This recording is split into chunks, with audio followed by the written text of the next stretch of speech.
BJP में शामिल होने के बाद केंद्रीय मंत्री ज्योतिरादित्य सिंधिया आज जबलपुर के पहले दौरे पर पहुंचे।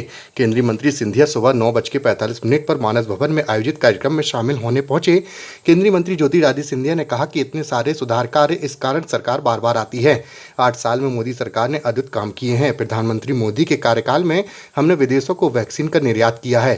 केंद्रीय मंत्री ज्योतिरादित्य सिंधिया आज सुबह मानस भवन में आयोजित गरीब कल्याण सम्मेलन में कहा कि प्रधानमंत्री नरेंद्र मोदी ने आपदा को अवसर में बदला है। जो देश विदेशों से वैक्सीन मंगवाता रहा, वही देश अब 18 देशों को स्वदेशी वैक्सीन निर्यात कर रहा है। देश में 75 वर्षों में जो नहीं हुआ वह पीएम मोदी के नेतृत्व में 8 वर्षों में कर दिखाया गया। उन्होंने कहा कि मोदी है तो सब संभव है। देश में 1860 के पुराने कानून बदले गए, 1450 खारिज किए गए। इस मौके पर सांसद राकेश सिंह ने पीएम आवास, पीएम स्वनिधि सहित अन्य योजनाओं पर प्रकाश डाला और पीएम मोदी की तारीफ की। विदेशी देशों से वैक्सीन का आयात करता था, चाहे स्मॉल पॉक्स हो, बीसीजी हो, विदेशी देश में आविष्कार होता था। सालों साल बाद, दशकों बाद भारत आता था। हमारे देश के गरीब, हमारे देश का आम इंसान जिंदगी भर इंतजार करता था।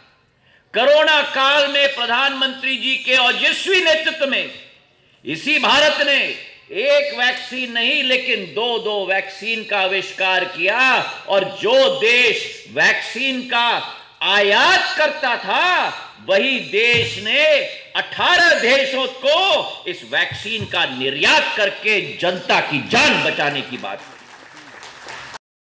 संकल्प है सेवा का, संकल्प है सुशासन का, और संकल्प है गरीब कल्याण का।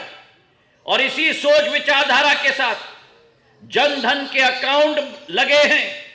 15 करोड़ जनता के बैंक अकाउंट खोले गए हैं। 133 करोड़ आधार कार्ड बने हैं पिछले 8 वर्षों में।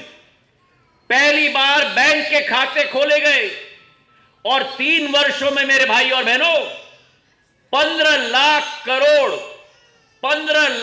करोड़ रुपए 100 करोड़ जनता के खाते में पहुंचाया है तो प्रधानमंत्री नरेंद्र मोदी जी ने पहुंचाया है मेरे भाई और बहनों।